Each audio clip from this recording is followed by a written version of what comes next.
every family and friends. Happy Wednesday. I apologize if the audio seemed a little bit off. I had to re-record the audio.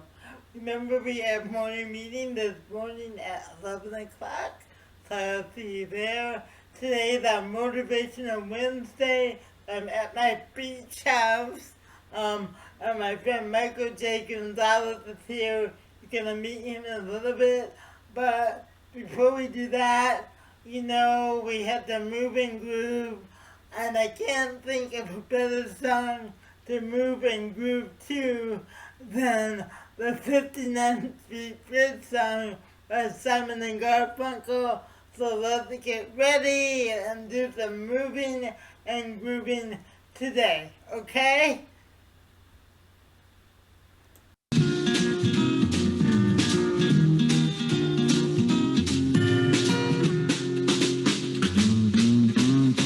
Slow down, you move too fast. You got to make the morning last. Just kicking down the cobblestones, looking for fun and feeling groovy. Ba-da-da-da-da-da, feeling groovy. Hello lamppost, what you knowin'? I come to watch your flowers growin'. Ain't you got no rhymes for me? Do it and do feeling groovy. Ba-da-da-da-da-da, feeling groovy. I got no deeds to do, no promises to keep.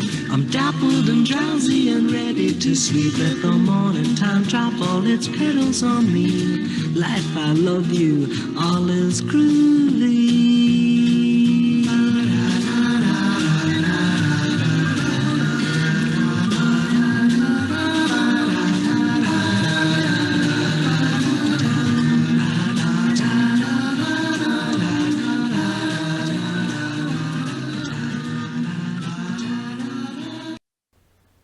Okay, good. I love that song. Let's shrug our shoulders, roll our shoulders, take some deep breaths.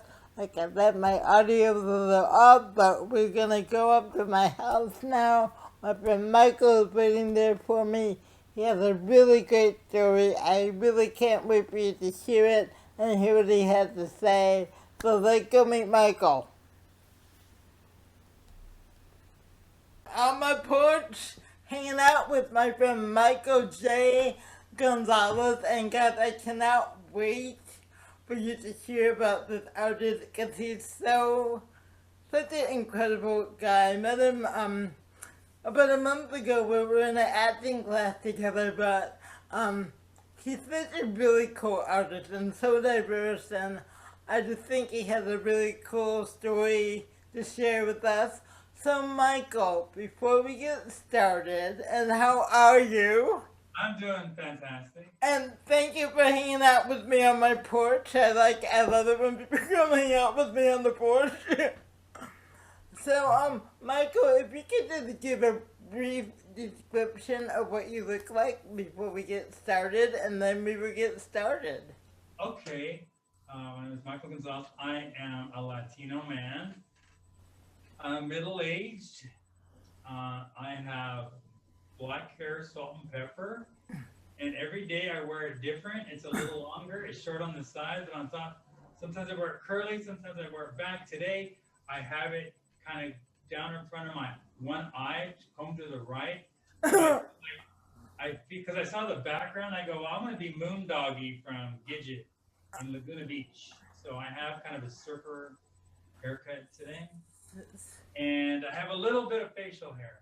I'm shooting a movie next week. And Yeah. I need to have facial hair. So yeah, I'm not very good at it. So it's sparse, but I'm trying. Good. We're gonna get into all that. So, Michael, thank you so much for coming and spending the time with me and the guys, my clients. I so appreciate it. So, I always like to start off with, because Michael, if you were to be on an elevator and give like your 30-second pitch about who you are, what would you say? Hi, my name is Michael. I'm a musician, turned film composer, turned actor.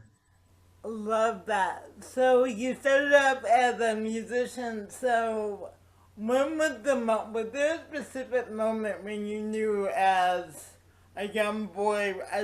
Where did you grow up, Michael? Bakersfield. Okay, so was there a point where young Michael, or when did Michael know you were going to be a musician? Because that's when you started. So was there a point where you thought, this is what I want to do? Was there like a specific moment when that happened? So I was about 9 or 10, and my mom had bought a piano for my sister, and I started plunking around on it. She got the lessons, and I started plunking around on it, and then I started kind of watching her lessons and kind of teaching myself. Eventually, I took over, but around the time when I started plunking around on it, I said to my mom, "Mom, I want to do this forever. Look it up." And Wow. he said, "What?" She said, "Oh, okay, I'll do it, but you got to practice because if you don't practice, I ain't paying." So that was kind of the deal. Right, My youth, like she wasn't gonna pay for it if I didn't practice. right. But that was it. That was the moment. I literally said that I wanted. So how did you start to pursue that? Because I love what you say on your website that acting is your third act. So how did you get from young Michael the musician to Michael who is now pursuing a acting career? What was that journey like for you? Well, I started playing piano at 10, and I I became a professional musician around 15 or 16, and then started making money. And then into my 20s, I started touring the world and doing all these things as a musician. And so by the time I was in my late 20s, I had discovered that I had alcohol and musicianship, they go together as an occupational hazard. Mm-hmm. So I quit drinking like in my late 20s. So it's been like 30 years. I haven't had a drink in 30. Oh. But I didn't think I had a problem at the time so bad that I thought I would eventually, if I didn't stop then, I would turn into a big problem. So I quit. So I thought, well, I don't want to be on the road anymore. So I became a film composer. I went, studied that for a while, did that for a long time. And then at 50, I had an event that happened in my life to my family. We lost somebody really young, and I had to go to see a therapist, like grief counseling, and the therapist was saying, "You're not opening up. Why don't you, you're an artist. Why don't you take an acting class because you're going to go with all these things, and it'll help you, open up a little bit." So I went to I said, well, if I'm going to do this, I'm going to do it like music. So I went to acting school. Mm-hmm. I just went for it, and I just fell in love with it. And I thought, you know what? I think, and I was 50, so I just went for it. I said, I think, and I loved the people that I was with. Like those were the people I needed to be with at that time. Mm-hmm. Like I landed in the hands of a bunch of actors. Wow. Right, and it was a beautiful place. That's where I needed to be, and I love it. And I'm still there, like with you and our class, and it's amazing. So cool. What do you find? You find that in your approach to do, because you find that your career, your other artistic gifts as a musician and a film composer, do they play into how you approach your work as an actor? I mean, do you see similarities, or are they very different for you? no, they're all. I mean, I just know, like with acting, well, with either of those, with music or with film composers or with actors, I see people that I look up to. I kind of see them as like with acting, like certain actors. Like to me, they're like the Michael Jordans of acting, or you know what I mean? The Michael Phelps, or there's Olympic level, and or even with music, But people like that, they're just so on point. Mm-hmm. They're just on point with a lot of things, a lot of levels. So that's, I think, with having studied music, which is started in classical and just and then having to write for violins, and those, orchestral musicians are very particular and very picky and very demanding. You got to have it perfect. So I just think, just really focusing on trying to practice a lot. You know, I think I don't take it for granted. I feel like I have to put in work and wherever I do it, right?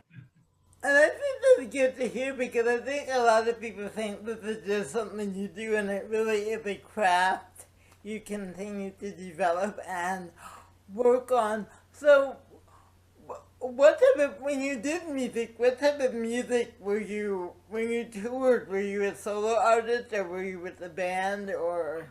Right, man. So all kinds of, I mean, all kinds of music. I mean, rock, R&B, gospel, funk, country and western. I mean, I did it all. I mean, it's just, and I've crossed paths with some big people, not so big people, but I just worked. I was constantly working. I would just go wherever the job was. But I got to see the world at a young age, so that was very cool. What, if you could, I mean, I'm sure you ran, there were many lessons, but what was the specific touring the world?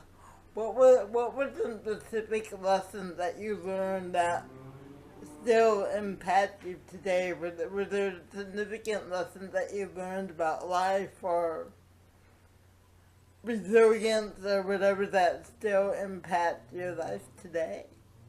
Well, I mean, from going around, the world and meeting all different kinds of people, probably I'd always thought it, but it was pretty obvious that really, even though we're from different places and speak different languages, and we're all kind of the same, we're all cut from the same cloth, we all feel the same things and hurt the same way. I mean, and we love making friends the same way. I mean, I think it's easier to make friends in another country. But I don't know. So I think there's just a lot of, there's a lot to have. People in the world have a lot in common.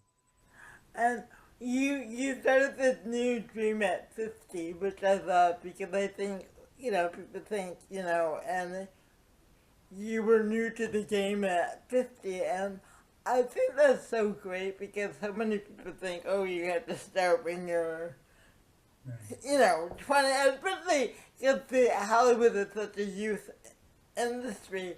What was it like for you to start at, which I don't think is very old personally, what was it like for you I'm to... 60 now, so I'm 61, so... But 10 years, I mean, if your resume is the past 10 years, I mean, you've done Blackish, you've worked in television, film, you have a very impressive resume for 10 years. But what was it like to discover this new passion at 50? Because sometimes at that age, people are, I think that's such a great time to take on a new adventure. And what was one of the things you learned the most about yourself? Because you said you took it to help you open up and deal with a loss in your family. So what are some of the things that you learned about yourself through this process? Well, I was devoted to it. Like I studied for 2 years before I went on to auditioning. But I remembered that when I was a young boy, and I just had fallen in love with the piano, and I would, like my family wanted to kill me because we had a little house and there was a piano right in the middle of it, and I wouldn't get off of it. I mean, it was scales. I mean, I was just like, but I would run home from school. I would practice at school. Like I was on and all the time. Okay. But that fire that I had as a 10-year-old, 11-year-old, like I got it back I felt like, like at 61, you think, oh, okay, I'm kind of getting ready to retire. I can wind down, but I'm going this way. Right. But instead, I feel like I'm going this way. I'm ramping up, instead of ramping down. I have that same fire as I did when I was 10. I think I love that image because one of the things we do in the Wednesday class is talk about self-empowerment. And so what are the things, because I know there are challenges to this, what are the things that keep your fire going during some of the more challenging times? Because I love that image that you're ramping up and just like, here I am. So what are the things that help you keep going when it's the more challenging times? Because we all have them, but what are some of the techniques that you use? Well, I mean, I want to be a better actor, you know, and it's an everyday thing. Like, you know, I know where I need work and things like that, but I'm inspired by watching other actors. But what keeps me going is, you know, fortunately, one of the problems I don't have is that I get a lot of auditions, which is great. I don't book them all, Right. but I get a lot of auditions. And I think what's encouraging now is like Netflix and everybody, all these other companies or studios are making Amazon, you know, Hulu's next round, but all these stories are being told. All these stories that wouldn't normally be told. So in the beginning, I go, well, what chance do I have as a middle-aged Latino man? You know, what parts? But you know, evidently there are, you know, films and TV nowadays are about everybody. Right. The world, you know, that's the Right. it's everybody's in it. So it's not like you said before. I guess sometimes we think, well, you know, I can't be a successful actor because I'm not a beautiful young person, right? But that's not what the world. The world has everybody in it, you know, and that's what Right. these stories have everybody in it. So Cool. I love that. And so I'm gonna ask you. I know you've written a one-person show, and what inspired you to write that one-person show? Because I have one too. So what inspired you to write yours and want to share that story with an audience? okay, well, it had never occurred to me, but not that long ago, 2019, maybe 2019, somebody gave me a ticket to go see a show at Fringe Fest. They said, "You want a ticket?" I said, "Yes, I'll go," because I live in Hollywood and it was just down the street. Right. Walk down there, and I went, and it was a one-man show. It was this guy. He was my age, so I thought it was an interesting, you know, he's talking about his life and just being 60. Now what do I do? You know, it was that kind of show. Right. So I thought, well, I could relate to that. So I went, and I was reading the program. It says the director of the show does a workshop on one-person shows. I thought, well, that sounds interesting. So I watched this show, and I thought, oh my God, I mean, the idea of doing that just really frightens me. Right. I don't know if I have the courage to do that, but I'm going to give it a shot. So I wrote the director. She had her email on the program. I wrote her, and then I did her workshop, and you do it in the theater, and at the end of the workshop, you put it up, right? And people come, and then everybody around me is kind of doing Fringe, and then I said, okay, I guess I'm doing Fringe. And then I was doing Fringe, and I got the posters made, and then COVID hit. Canceled it. Yeah. Now I'm going to do it this year. So I think you probably experienced that as well. I don't know. Were you going to do it last year or something? Yeah, I thought about it, and then like COVID hit too. So yeah, I'm gonna do it this year. So who was the person you did the workshop with? Deborah DeLisa? Deborah DeLisa. Cool. Cause I love So what can you give us a little bit without giving it away? What is the story you tell during your? Cause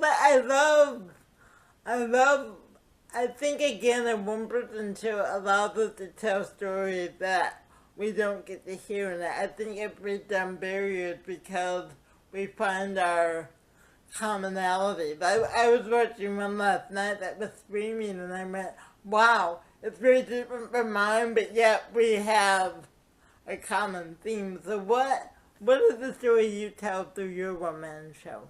Actually, the story is the story that I've been telling you during this conversation. I talk about it's my life from starting as a little boy as a piano player and my first remembrance of music to now being an actor.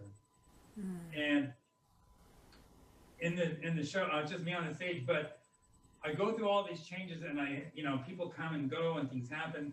But the one thing that has never left me, the one common thing that has kept me going and that has never left me, always been by my side, is the piano.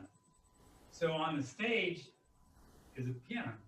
And as I'm telling my story, a piano always comes into the story somehow. So there's a reference there. So it's there is like my best friend, and I refer to it. So it's not like a piano bar show, but I'm telling a story at the piano, but I'm also telling the story of my life. And then even as an actor, I'm telling you the story about my life with the piano, but I'm standing in front of everybody as an actor, telling them, and there's a piano still there. So yeah, it's about that. It's called the ivory thread. Like instead of a narrative thread, Right. the thing that's tying my story together is a piano. So I call it the ivory thread. Oh my gosh, I love that. I hope to see it. I love that. So let me ask you this, because you compose and write. Have you ever, like when you play in a character preparation, do you ever think of music to help you prepare for a character? Have you ever used your skills as a musician and when preparing for a character? Actually, kind of, yeah. And not to bring it up, sometimes when I'm looking at because I wanted to have hills and valleys, and I wanted, a scene to kind of end differently than how it started. I wanted something to happen and find my beats and stuff. Right. But in music, there are a thing called articulations, or there's a crescendo, Mm-hmm. or things are accented, or things are staccato, or Right. things are long, long notes or fast notes. So sometimes when I'm looking at lines, that'll cross my mind. That's cool. So I'm gonna ask you because, again, we met in class, but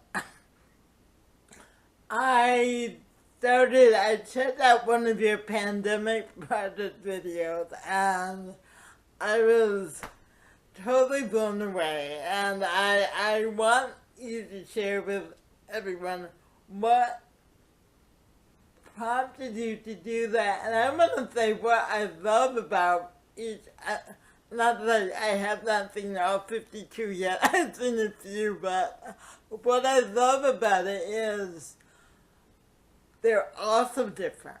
Everyone is different. Your musical choices are so different.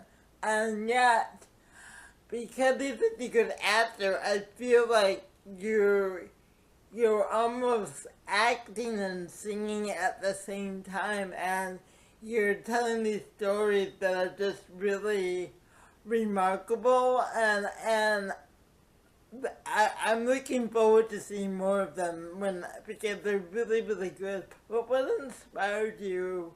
We all shut down. What inspired you to start the pandemic projects that you did? Well, and when COVID was starting hit, and everybody was at the moment like, do we wear masks? Do we not wear masks? Right? And then it also turned into like, okay, now it's a pandemic, and then we're going to be going into a lockdown soon. I thought, so all of a sudden I wasn't working on anything. There was no acting. There was no nothing. So I always thought about doing a YouTube thing where I do cover songs, and there are just so many songs that I love in my life, so many bands or artists. And so I thought, well, I'm going to do, since I'm going to be in my apartment, because you couldn't even go outside. Like, you could go to the grocery store. Right, I remember. So, and then I live in Hollywood, and it was dead, right? So I started putting a camera on a tripod and just would play the piano here in my apartment. Then as I slowly started to let people go out, but I would shoot every week, every Thursday, right? And then I would slowly go outside and start shooting around Hollywood, and it would be places where you couldn't normally shoot because there are a million people, especially around here. But I was shooting at some pretty cool places. I got somebody to help me out, help with the camera.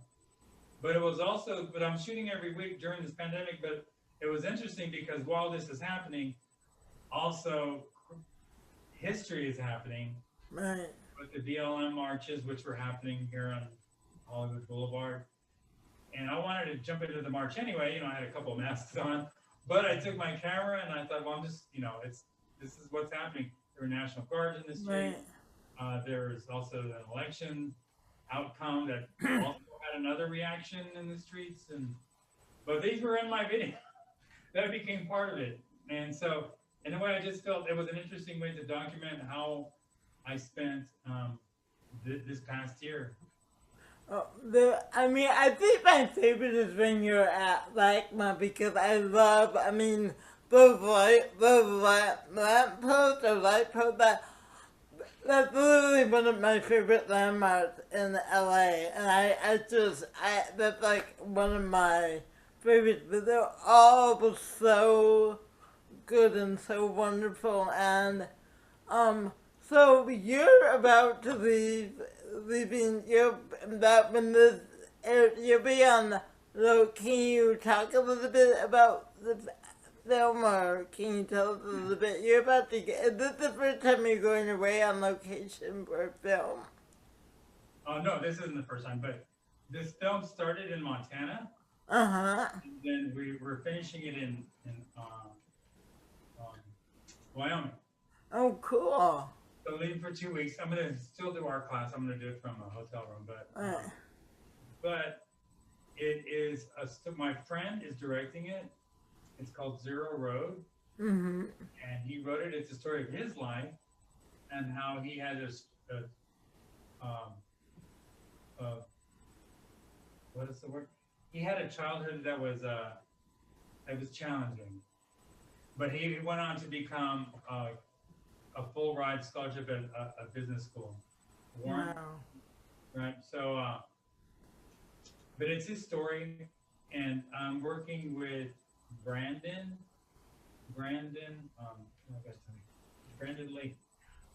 Pamela Anderson, and Tommy Lee's son. Oh, okay.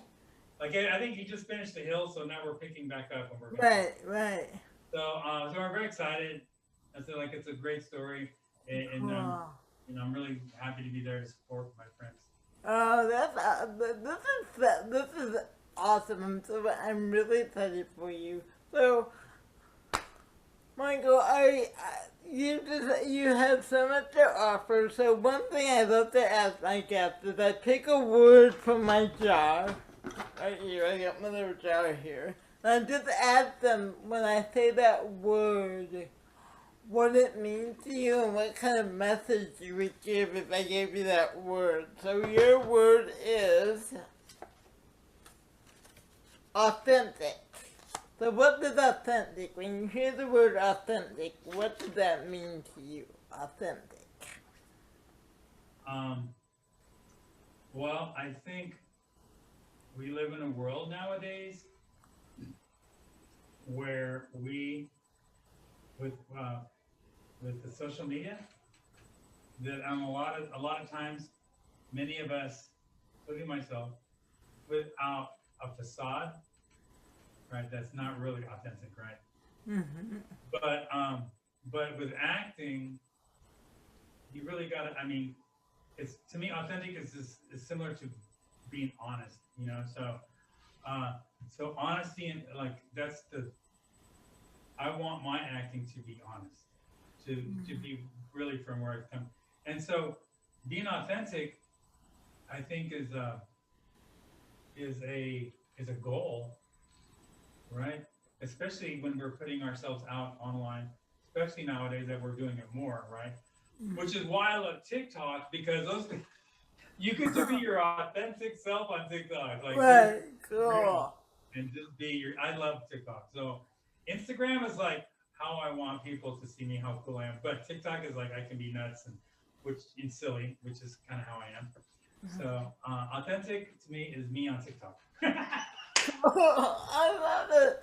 Okay, cool. So, Michael, thank you for coming by. You are so, if you ever need a middle-aged video girl for one of your videos one of the days, shoot me an email because I would love to do video. But I love it. We start every class and end every class with the moving and grooving. So, what are you in the mood to hear today? What song would you like to hear? September. Oh! Earth, Wind, and Fire. Oh my, when you get back, we are now best friends forever. That is like one of my all-time favorite songs. You have no idea. So let me go to my little here, Spotify here. And let me find it. Here we go.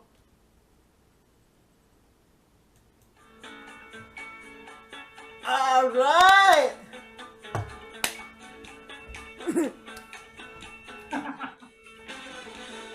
Thank you, Michael!